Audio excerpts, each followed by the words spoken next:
Aga, je te laisse. Yes. Donc, merci de bien vouloir aussi couper vos micros. Et après, voilà, si vous avez des questions, n'hésitez pas à les poser dans l'onglet discussion.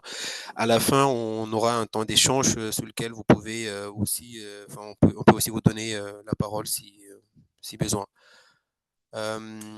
Donc, qui se cache derrière CDGNR? Donc, c'est nos trois structures qui animent les réseaux générateurs et GECLER, donc l'ALE sur le territoire de la Champagne-Ardenne, Lorraine Énergie Renouvelable sur le territoire Lorrain et Alter Alsace Énergie en Alsace.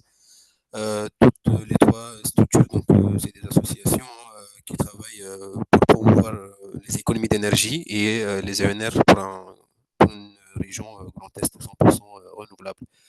On a plusieurs missions, donc allant de la sobriété jusqu'au renouvelable, en passant par voilà, le défi fait qui consiste à accompagner les familles dans les éco-gestes et également nos espaces France Rénov avec des conseils aux particuliers sur les travaux de rénovation énergétique, les aides MaPrimeRénov et toutes les aides de l'ANA. Du conseil aux collectivités également, on fait de la sensibilisation des jeunes, hein, des actions des jeunes directement soit voilà, des actions pédagogiques aux écoles ou lors des événements, des forums, climat par exemple. On accompagne les énergies renouvelables donc avec le réseau GECLER et générateur GECLER qui consiste à accompagner les collectifs citoyens, générateur qui consiste à accompagner pour le coup les collectivités et les élus. Euh, nos prochains événements, donc on a la journée régionale de l'énergie citoyenne qui va se dérouler à Épinal le 25-26 prochain, donc la semaine prochaine. N'hésitez pas à vous inscrire. Il y a des programmes très intéressants. Je vous laisse découvrir sur le site gclair.fr. Voilà, en gros. Euh, et le prochain déjeuner, bien sûr, le 12 novembre prochain et celui d'après, le 9 décembre. Il y avait un sondage qu'on a l'habitude de lancer le sondage en fait au cours du déjeuner pour voir si vous avez pris connaissance du déjeuner via notre newsletter ou soit via le LinkedIn ou l'Intradem. Donc je vais vous partager ce sondage hop, que vous avez juste à répondre en quelques secondes.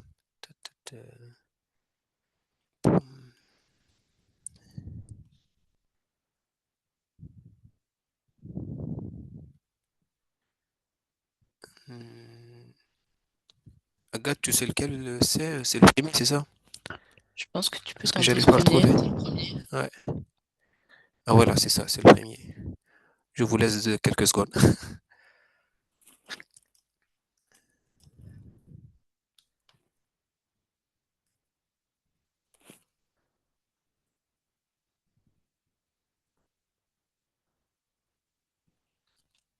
Ok, donc nous avons quelques bouches à oreille et également l'Intradem qui fonctionne bien et aussi notre newsletter.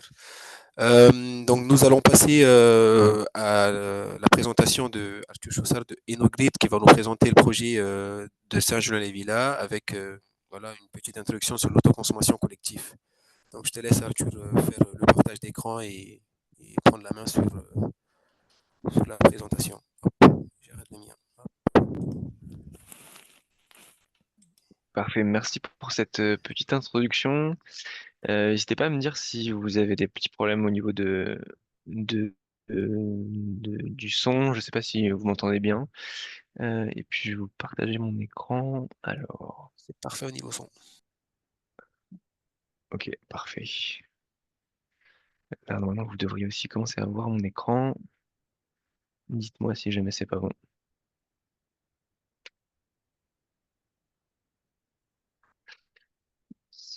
Je pense que je vais le faire comme ça. Est-ce que c'est bon pour tout le monde? C'est bon. Oui, C'est c'est pas bon. en- Ok, parfait.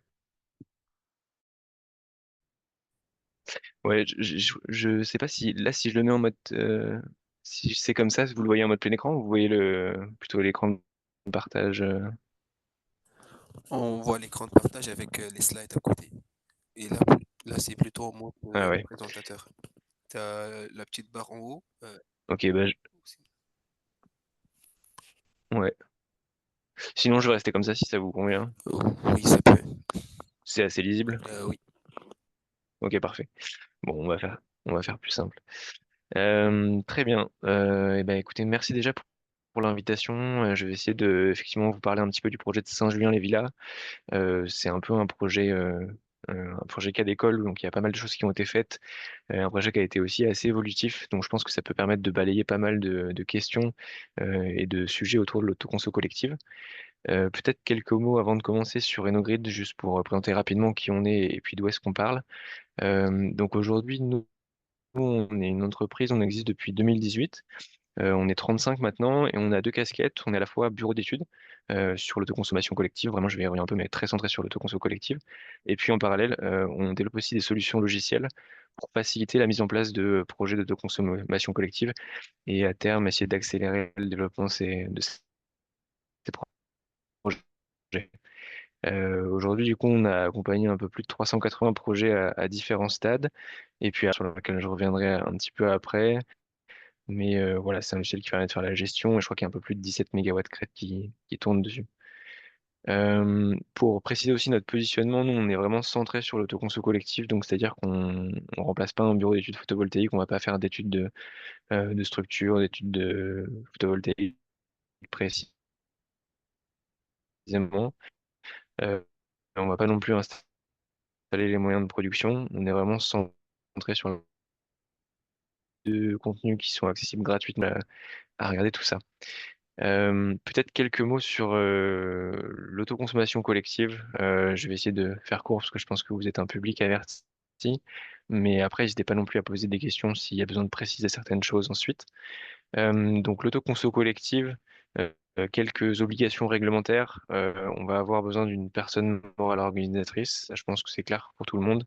Voilà, on va devoir soit l'identifier, soit la créer. Je vais y revenir un petit peu après. Ensuite, on va passer par le réseau de distribution d'électricité, qui peut être géré donc soit par Enedis, soit par d'autres ELD. Et c'est vraiment ce gestionnaire de réseau qui va être le garant du bon comptage de ce qui est produit, ce qui est consommé, et qui va être finalement le garant de l'opération d'autoconso collective. Et puis après, on a un critère de distance géographique aussi. On pourra en reparler si vous avez des questions, mais on a des zones de 2, 10 ou 20 km selon la densité de population de la commune sur laquelle on se trouve. Peut-être une précision aussi, puisque je vais en parler plusieurs fois ensuite. Quand on a une collectivité qui veut monter un projet d'autoconso collective, on va souvent parler de deux types d'opérations. Les opérations patrimoniales, où la collectivité va simplement partager une production d'électricité entre plusieurs de ces bâtiments. C'est des projets qui sont beaucoup plus simples à mettre en œuvre et à gérer. Et puis en opposition à des opérations ouvertes, où là, voilà pour...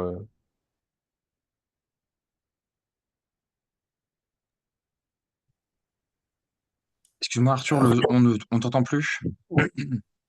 Il y a eu ça fait 10 secondes là que ça coupe pas mal. Est-ce que peut-être tu as un problème de réseau, de connexion?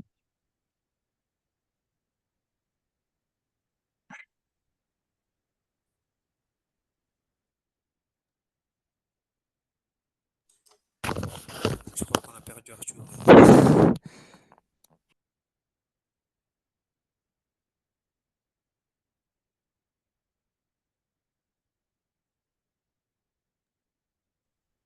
Arthur, Est-ce que vous m'entendez mieux là maintenant ou ça n'arrange rien? là ça va mieux. Ok, bon, je vais essayer j'ai changé de réseau Wi-Fi, j'espère que ça sera mieux. D'accord. Tu peux N'hésitez pas aussi à couper m'interrompre. ta vidéo, sinon, Ouais, pour réduire un peu la bande. je vais faire ça aussi. Parfait. Est-ce que vous pouvez m'indiquer où est-ce que vous m'avez perdu? Si c'était plus haut, si vous voulez que je reprenne certaines slides ou... Tu peux parler de Plutôt, les opérations ouvertes. Ok. Donc effectivement, du coup, deux types d'opérations. Opérations patrimoniales plutôt simples, en opposition aux opérations ouvertes où là, on va avoir de la vente d'électricité à des consommateurs extérieurs.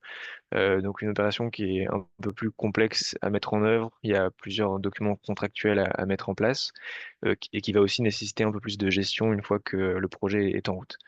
Mais le projet de Saint-Julien-les-Villas va permettre d'aborder un petit peu tout ça. Donc sur ce schéma opérationnel qui détaille un peu tous les contrats qu'on a dans une opération, je vais peut-être pas y revenir, on pourra y revenir ensuite si vous avez des questions vraiment sur tous les contrats qu'il y a. Mais ce qu'il faut retenir, c'est qu'on va avoir besoin d'une PMO qui rassemble les participants, Si on est en opération ouverte, on va devoir rajouter des contrats de vente d'électricité. Sinon, pour le reste, entre guillemets, rien ne change par rapport à une installation photovoltaïque classique. Pour rentrer plus précisément sur le projet de Saint-Julien-les-Villas, en fait, on va faire un peu enfin, je vais faire un peu la genèse du projet, puisque c'est un projet où il y a eu beaucoup d'évolutions, et ça permet un peu de comprendre où on en arrive aujourd'hui. Donc c'est un projet qui a été lancé fin 2019. Euh, le bureau d'études Consult Énergie en fait a accompagné la commune sur la solarisation pardon d'une toiture sur le restaurant scolaire pardon. Donc on avait une puissance de 18 kg et on a une première opération patrimoniale qui a été lancée avec une dizaine de sites consommateurs qui appartenaient à la commune. Donc là, on est sur une opération plutôt simple. La commune est producteur et puis partage sa production sur différents sites communaux, dans le but du coup de faire des réductions sur les factures d'électricité de la commune. La commune du coup nous a contacté fin 2021 parce qu'elle souhaitait mettre en place un outil pour gérer un peu plus facilement son opération d'autoconso collective.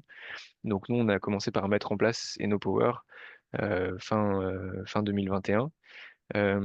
Et puis après, on a accompagné la commune sur les différentes évolutions de l'opération que je vais aborder maintenant. Euh, Tout d'abord, en gros, en 2022, la commune a eu un programme du développement du photovoltaïque qui a été assez ambitieux. Et elle a aussi, enfin, elle était aussi éligible à des subventions à la fois régionales via Climaction, mais aussi européennes.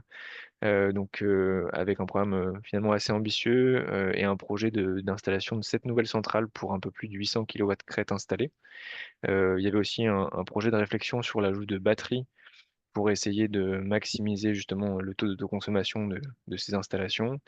Et puis du coup, face à cette nouvelle capacité qui allait être installée, il y avait aussi potentiellement une volonté d'ouvrir l'opération à des consommateurs extérieurs, donc plutôt des entreprises de la commune.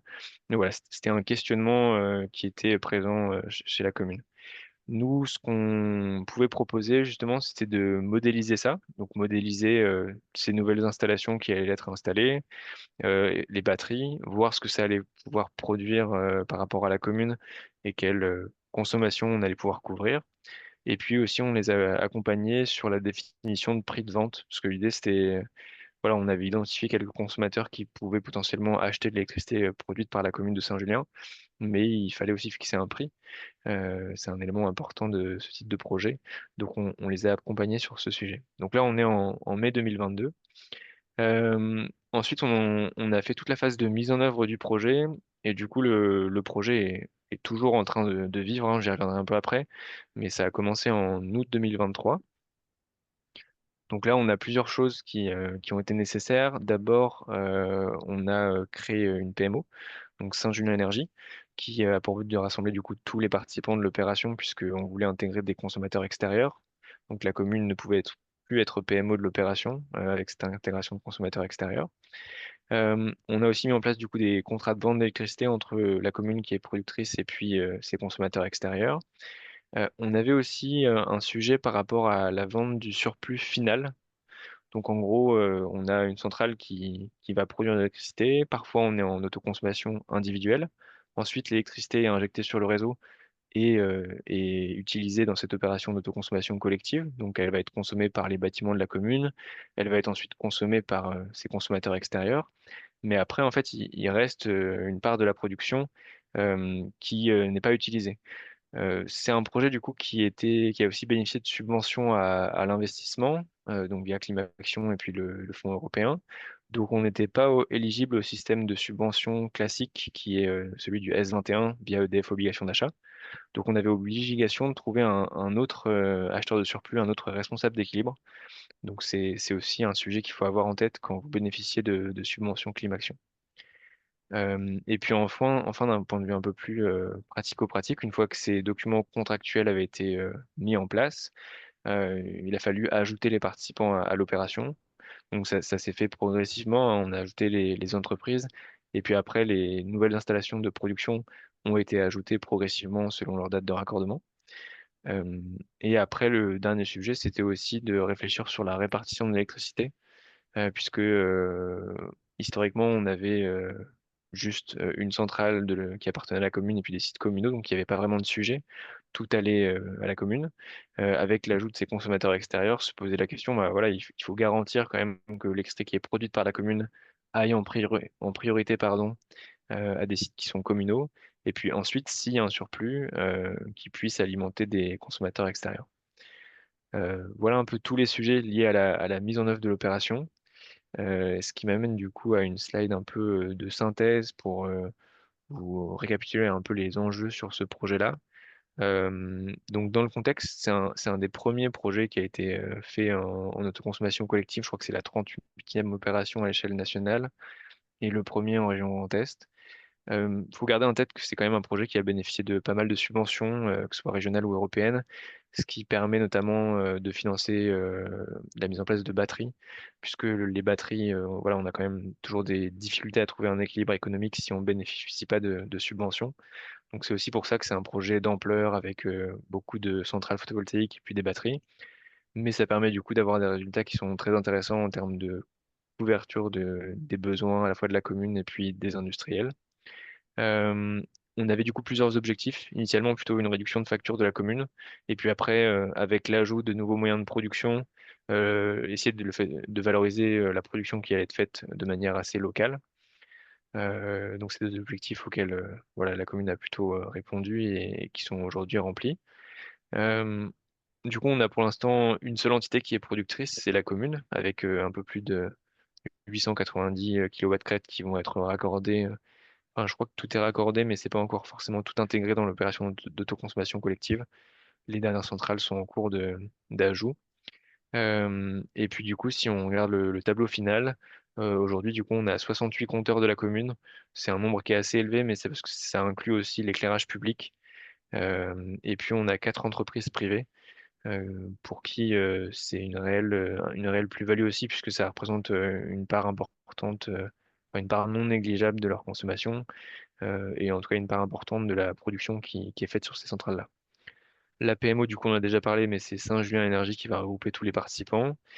Et puis après, peut-être plus sur les enjeux de gestion qu'il y a sur une opération comme ça et qu'il peut y avoir aussi sur d'autres opérations. En fait, une fois que l'opération est en fonctionnement avec, euh, comme une opération comme ça, avec des consommateurs extérieurs, on va avoir un suivi de facturation. Euh, pour les collectivités, c'est un petit peu particulier parce qu'on va émettre des bons du trésor, mais ça reste un sujet. Et puis après, il y a la question dont j'ai un peu parlé, des clés de répartition, où là, l'idée, c'est de s'assurer que l'énergie qui est produite va bien en premier lieu au bâtiment de la commune, et puis seulement ensuite valoriser du coup auprès des consommateurs extérieurs. Ça, c'est des sujets aussi pour lesquels EnoPower va faciliter un petit peu les choses. Le logiciel qu'on a développé qui est utilisé ici permet de gérer tout ça de manière automatique. Tout comme par exemple les évolutions de périmètre. Là, on a une opération sur laquelle en fait toutes les centrales et tous les participants sont pas arrivés en même temps. Ça a été assez progressif. Donc il y a cette question de bien garder à jour le périmètre de l'opération. Quand on parle de périmètre, on parle à la fois de distance, mais surtout de membres de l'opération. Donc dès qu'on a un consommateur qui va arriver dans l'opération, voilà, on a quelques démarches à faire auprès d'Enedis pour l'inclure dans l'opération. Et inversement, si on a aussi des consommateurs qui quittent l'opération, c'est des informations qu'il faut aussi transmettre à Enedis. Euh, donc voilà pour cette opération. C'est un projet pour l'instant du coup qui rassemble uniquement la commune et des entreprises privées. Pour l'instant, c'est pas un projet sur lequel il y a des citoyens. On a accompagné d'autres projets et je pense que vous devez connaître l'opération d'Ain-sur-Meuse, sur laquelle pour le coup il y a une ouverture qui a été faite de manière un peu plus large auprès de particuliers. Donc je crois que aujourd'hui on est un peu plus de 240 compteurs consommateurs en incluant ceux de la commune, mais je crois qu'il y a un peu plus de 200 particuliers et c'est une opération sur laquelle aussi il y a toujours du mouvement avec toujours de nouveaux consommateurs qui rejoignent l'opération. Donc voilà, je voulais surtout insister sur le fait que c'est des opérations qui sont évolutives. Ici, on est parti d'une opération qui était avec un périmètre assez restreint finalement. Et aujourd'hui, on a quand même une opération qui est aussi très ambitieuse grâce aux subventions qui ont été touchées par la commune, mais qui permet quand même de couvrir de façon assez importante les besoins en énergie à la fois de la commune et puis de ces entreprises-là. Voilà pour ces éléments-là. Je pense que la présentation vous sera transmise si jamais vous avez des questions un peu plus précises auxquelles je ne répondrai pas forcément aujourd'hui. Vous avez nos coordonnées ici aussi. Et puis, bah, on peut passer aux questions-réponses si vous souhaitez. D'accord, merci Arthur pour ta présentation. Effectivement, il y a quelques questions. On en a une sur le statut de la PMO. Habituellement, c'est une association qui est créée. Est-ce que pour Saint-Julien Énergie, c'est également une association ou bien Mm, ouais, c'est une ça. société? Euh, Et effectivement, la PMO, donc ça peut être tout type de société, ça peut être une société de droit privé, mais le plus simple, c'est effectivement une association, et c'est le cas ici. Ça permet de faciliter justement le fait d'intégrer des nouveaux consommateurs.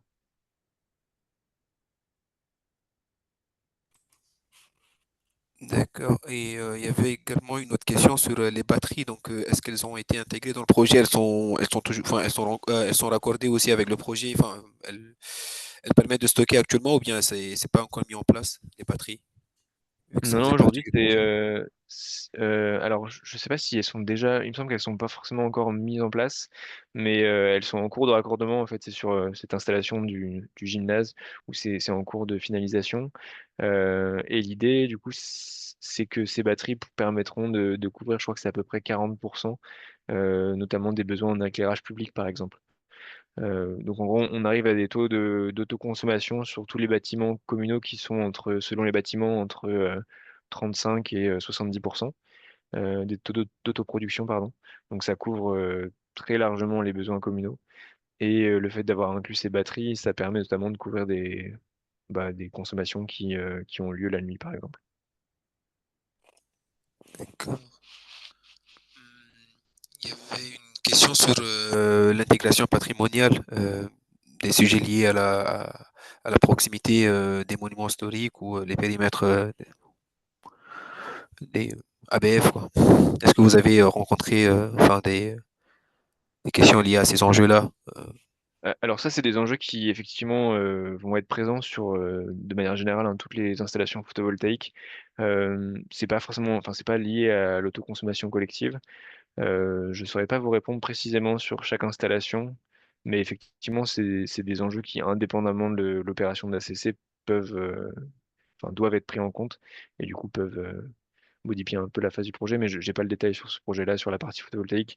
Nous, on a vraiment été centré sur la partie vraiment autoconsommation collective et on n'est pas intervenu dans le dimensionnement, l'installation, le raccordement des centrales photovoltaïques en elles-mêmes.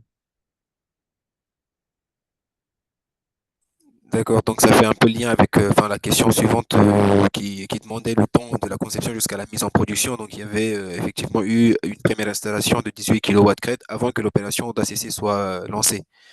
Et donc ça a pris combien de temps en tout? C'est depuis 2019 jusqu'à 2023. C'est en août 2023 que ça a été lancé, hein, l'opération, comme vous le dites. Ouais, c'est ça. Après, certaines centrales sont pas encore vraiment en fonctionnement, donc c'est une opération qui est toujours en cours.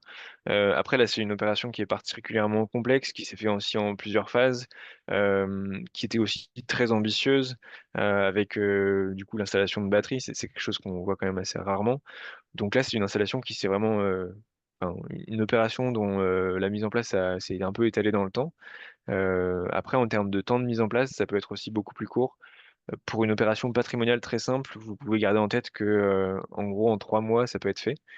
Ça, c'est des délais plutôt incompressibles du côté d'Enedis pour vraiment mettre en place l'opération de leur côté. Après, sur une opération ouverte, on va venir intégrer des entreprises privées ou des particuliers. Ce qui peut vraiment rallonger le temps de mise en œuvre de ces projets-là, c'est le fait de trouver des consommateurs dans un premier temps, se mettre d'accord sur un prix, signer des contrats. C'est ça qui peut faire que le projet s'allonge dans le temps.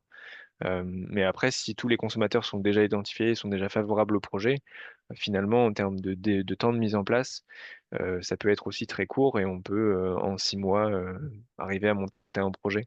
C'est très variable selon les projets finalement. D'accord, ouais.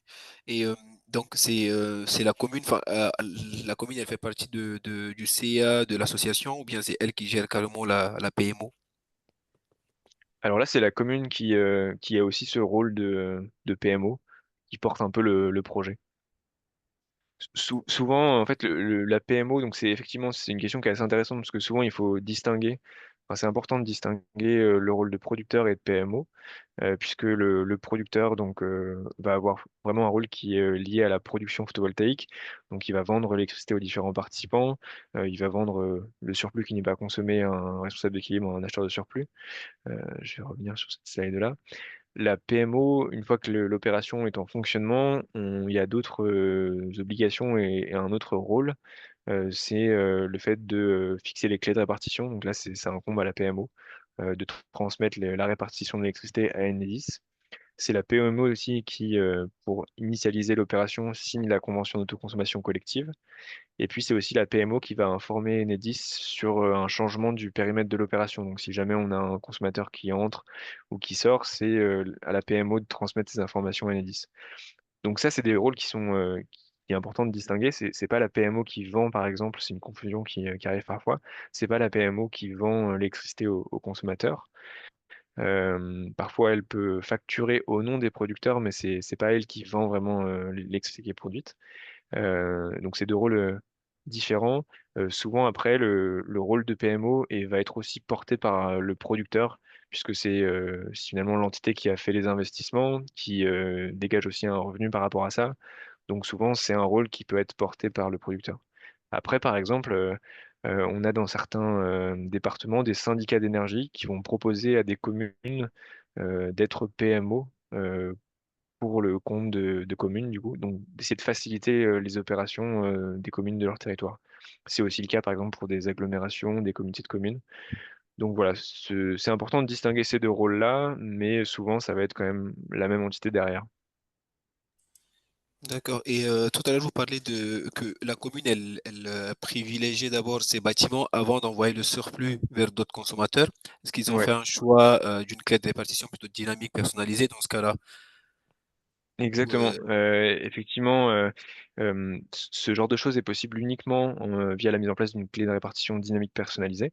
Et après, donc peut-être pour les personnes pour qui c'est pas forcément très clair, ces clés de répartition, vous avez le choix donc entre la clé statique qui est proposée par Enedis qui permet d'allouer un certain pourcentage de l'électricité qui est produite à tel ou tel consommateur. Le, le gros point négatif de cette clé-là, c'est que si jamais ce consommateur consomme pas tout ce qui lui est alloué, ça part directement sur le réseau, et donc c'est un peu du surplus virtuel. Après, on a une clé dynamique par défaut qui peut être utilisée sur des opérations patrimoniales où là, on va venir attribuer la plus grosse partie de production au plus gros consommateur. Donc là, ça permet de maximiser le taux d'autoconsommation, mais par contre, ça permet effectivement pas de répartir comme on l'entend. Puisque si vous faites entrer un consommateur qui a une énorme consommation, bah, mécaniquement, il va se retrouver avec la plus grosse partie de la production qui va lui être alloué. Donc typiquement, on n'aurait pas pu s'en sortir avec une clé comme ça, sur un projet comme ça, puisque je crois que le plus gros consommateur, c'est un supermarché. Et donc finalement, il aurait un peu cannibalisé toute la production et la commune aurait plus été maître de sa production. Donc effectivement, l'alternative, donc c'est les clés dynamiques personnalisées. Et là, en fait, il faut se dire qu'on peut faire beaucoup de choses en termes de règles de répartition. En fait, on va venir appliquer une logique nous qu'on va traduire en algorithme, et puis après, on va pouvoir faire la répartition comme ça. Donc typiquement, ici, on a une logique qui est par priorité. Donc tous les compteurs qui appartiennent à la commune sont en priorité 1, et puis après, les compteurs qui appartiennent à des consommateurs privés sont en priorité 2. Donc ça permet de régler ce problème-là et d'assurer à la commune au moins de couvrir au maximum ses besoins, et puis après, s'il y a un surplus, éventuellement d'alimenter du coup les consommateurs extérieurs. Bon, là, il y a un surplus qui est très important, donc il faut aussi très alimenté, mais sur des opérations plus petites, ça peut être un enjeu. Et quel est le taux d'autoconsommation global sur cette opération? Alors, il me semble il reste quand même assez faible. C'est vrai que j'ai même pas cette information en tête précisément, mais je peux la trouver facilement. Mais enfin, là, on est encore en phase de raccordement de dernière centrale aussi, donc c'est pas définitif. mais par rapport aux études qui avaient été faites, ça couvrait pas non plus totalement la production. Je regarde ça et puis je vous donne la réponse d'ici quelques minutes. Si jamais il y a d'autres questions, Alors, il y a eu pas mal Euh, d'autres questions. Euh, c'est notamment, parce que c'était sur le sujet du surplus. hmm. Quel est l'acheteur de surplus? Est-ce que vous pouvez nous en parler et éventuellement nous donner des ordres de grandeur sur les prix de rachat? Alors les acheteurs de surplus, du coup, il y a beaucoup d'acteurs différents qui peuvent remplir ce rôle-là. En termes d'ordre de prix, faut garder en tête que c'est quand même beaucoup plus bas que ce qu'on peut vendre par exemple à EDF Obligation d'achat. Ça va dépendre aussi énormément des conditions de marché et du contrat qu'on a réussi à conclure avec l'agrégateur. En fait, plus le surplus est faible, plus les conditions de rachat vont être aussi faibles. Après, en termes d'ordre de grandeur, bon, là, les marchés sont un peu baissiers en ce moment, mais on avait en tête un ordre de grandeur entre 4 et 8 centimes. Donc c'est quelque chose que vous pouvez garder en tête. Après, il faut savoir que sur une opération, par exemple, où le surplus est très faible, parfois on va simplement demander à un responsable d'équilibre de jouer le rôle de responsable d'équilibre, euh, mais il rachètera pas le surplus. En fait, il se servira de ce surplus pour se payer, on va dire. Et puis, il remplira quand même le rôle de responsable d'équilibre, qui est une obligation quand vous injectez sur le réseau. Après, si le projet n'a pas bénéficié de subventions à l'investissement, voilà, et sur une tranche de puissance qui est éligible au décret S21, euh, EDF obligation d'achat, du coup, et acheteur de surplus, et puis responsable d'équilibre, donc il y a pas de sujet.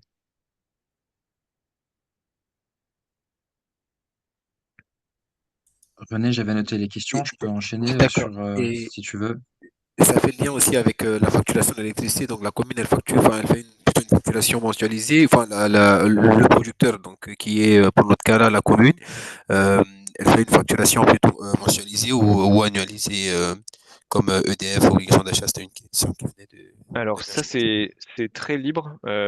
C'est au producteur de choisir effectivement, mais en fait, comme c'est un contrat qui est de gré à gré entre le producteur et le consommateur, on peut avoir une facture qui est mensualisée, on peut avoir parfois même une facture annuelle, et puis après entre deux, semestrielle, trimestrielle. Donc c'est vraiment le choix est libre par rapport au producteur. Ça va évidemment pas demander le même travail. Et puis après, c'est aussi des enjeux de trésorerie, mais tout est possible. D'accord. Il y avait une question, mais voilà, qui demande, enfin, une personne qui demandait les activités des entreprises qui étaient incluses dans le projet. Donc, vous parlez d'Intermarché. Il y a également d'autres Alors, il me entreprises. semble Donc, vous avez il y a deux supermarchés, et puis après, il y a une entreprise qui a des consommations qui sont assez importantes d'ailleurs. Euh, alors, son secteur d'activité, je crois que c'est au niveau ils font des teintures, il me semble, mais ils ont des consommations qui sont vraiment assez importantes. d'accord. Donc, ils avaient, enfin, ils voyaient une économie donc en achetant l'électricité directement localement avec la commune, quoi.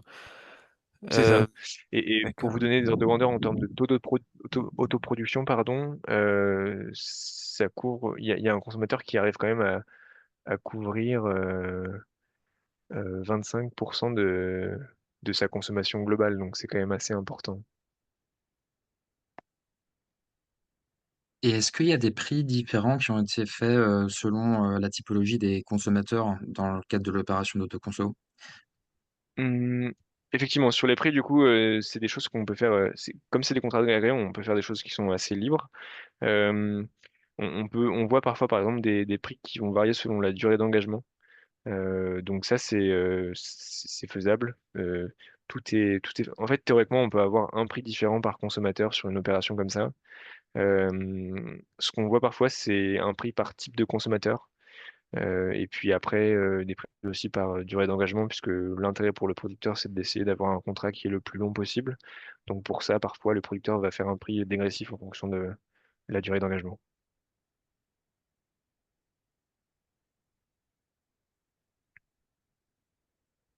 Je crois aussi pour répondre à votre question sur le taux de consommation, sur la dernière étude qu'on avait fait, Donc là, l'opération n'est pas tout à fait finalisée, donc on n'a pas les chiffres réels. Mais sur ce qu'on avait modélisé, on était sur un taux d'autoconsommation qui est quand même assez élevé. En fait, on est à 97%. Ça, c'est énorme. Enfin, c'est vraiment grâce aux consommateurs plutôt extérieurs qui vont absorber une grosse partie de la consommation, de la production, pardon. Et après, en termes de taux d'autoproduction, on est à 14%, 40% pour la commune, et puis du coup un peu moins pour les gros consommateurs, puisque voilà, sur une consommation de supermarché, on est quand même sur des volumes assez importants. D'accord. Enfin, il y avait une question, mais plutôt ça relève enfin, qui finance les études de structure préalables et les éventuels travaux de renforcement, mais là plutôt ça relève plutôt du producteur qui lui, au moment de l'installation, il fait ses études de structure et s'il y a un renfort à effectuer sur le bâtiment, il finance aussi ce renfort de la structure. Et ces études peuvent être financées, je crois, enfin subventionnées par Climaction, je crois, l'étude de structure surtout. C'est des Ouais, collectivités, bien sûr, qui portent le projet. Mais c'est vraiment le producteur qui doit faire toutes ces études et qui doit aussi financer s'il y a un renfort au niveau de la structure. tout à Est-ce que fait. c'est des négociations qui peuvent avoir également si par exemple, la collectivité elle a un bâtiment qui est vieillissant, enfin, où la structure n'est plus en bon état, et avec un acheteur potentiel qui va rentrer dans le cadre de l'opération et qui, lui, va également investir directement, enfin, qui, qui va aussi financer, par exemple, les études directement, ou s'il y a un renfort à faire sur ces bâtiments-là, et qui va s'engager à acheter les plus tard. Souvent, c'est effectivement des études, enfin, la phase vraiment amont, donc toute la phase d'étude est quand même souvent portée par enfin, toujours portée par le producteur. Après, comme vous l'avez dit, il y a des subventions Climaction, à la fois sur la partie photovoltaïque, mais aussi sur la partie autoconsommation collective. Donc, enfin, le fonds Climaction, il y a quelques changements qui vont arriver quand même par rapport à la formule actuelle. Mais il est possible de se faire subventionner à la fois des études de consommation collective et puis après directement l'installation en elle-même. Donc je crois que ça va être progressivement plutôt restreint à des opérations ouvertes, mais quand je dis progressivement, c'est d'ici à 2 ans. Mais il y a quand même toujours cette aide de la part de la région. Là, c'était aussi un peu spécifique puisqu'on avait un projet avec un peu plus de complexité dû à la présence de batteries, donc il y avait aussi des financements européens. Mais sinon, la subvention Climaction permet aussi de financer ces projets-là. Il faut juste garder en tête que du coup, on peut pas cumuler une subvention Climaction et puis un tarif d'achat à EDF obligation d'achat issu du S21.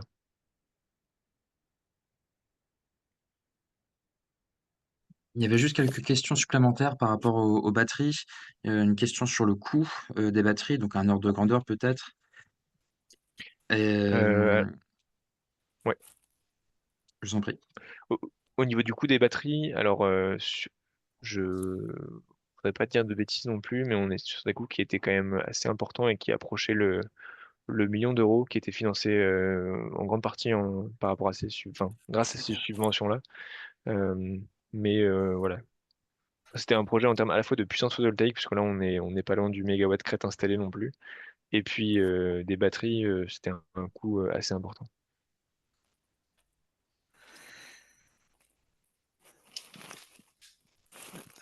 D'accord, je ne sais pas s'il y a d'autres questions, Thomas, dans la discussion. Il y avait quelques questions complémentaires. La production pour les 890 kW crête, mais ça, là, on est autour de 1 mégawattheure par an. Une autre question sur la facturation d'électricité est-elle annualisée, comme EDF, OA ou mensualisée? Donc, je crois qu'elle est mensualisée, mais je peux vous laisser répondre. Je Ouais, crois bah, que ça j'y ai effectivement répond. un peu répondu, mais ça peut être, il y a plusieurs choses qui sont possibles par rapport à ça, ouais. C'est un peu, ça c'est toujours le choix du producteur en termes de facturation, on peut faire un peu ce qu'on veut. Il y a juste deux choses qu'il faut avoir en tête, c'est que pour des entreprises privées, on va du coup émettre des factures. Pour des collectivités, c'est un petit peu différent. C'est des bons du trésor, mais sinon, en termes de périodicité, c'est vraiment un arrangement entre le producteur et le consommateur.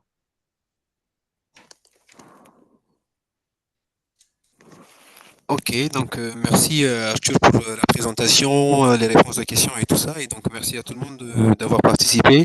Moi j'aurais quelques ressources si vous voulez aller plus loin. Donc il y a le guide qui a été édité par Aura 2E, donc sur les points clés pour réussir un projet d'autoconsommation collective. Après, il y a aussi le guide Enedis, le guide ACC d'énergie partagée, donc pour monter un projet citoyen d'autoconsommation collective. Certes, on n'a pas beaucoup parlé aujourd'hui, on a plutôt parlé de l'autoconsommation collective du point de vue de la collectivité et comment faire une opération étendue. Mais est-ce qu'à terme, la commune elle envisage d'intégrer également les citoyens dans Pour le, l'opération? pour le moment, c'est pas d'actualité Dans pour la commune de Saint-Gilles-les-Villas. Voilà, je vous donnais aussi l'exemple d'Ain-sur-Meuse par rapport à ça, puisqu'il y a eu cette volonté plutôt d'élargir aux citoyens. Mais pour le moment, je crois que c'est pas d'actualité sur ce projet.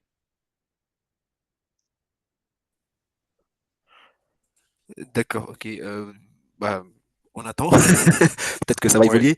Mais peut-être un jour, le ouais. réseau Géclair donc, accompagne les collectifs citoyens s'ils veulent monter un projet ou s'il y a des communes qui se posent des questions sur l'intégration des collectifs et l'implication des citoyens dans le montage des projets. Ouais. Euh, donc, voilà, n'hésitez pas, si vous avez des idées pour 2025, les sujets que vous voulez aborder, n'hésitez pas à nous faire part, soit directement via voilà, la discussion sur Zoom ou bien par mail.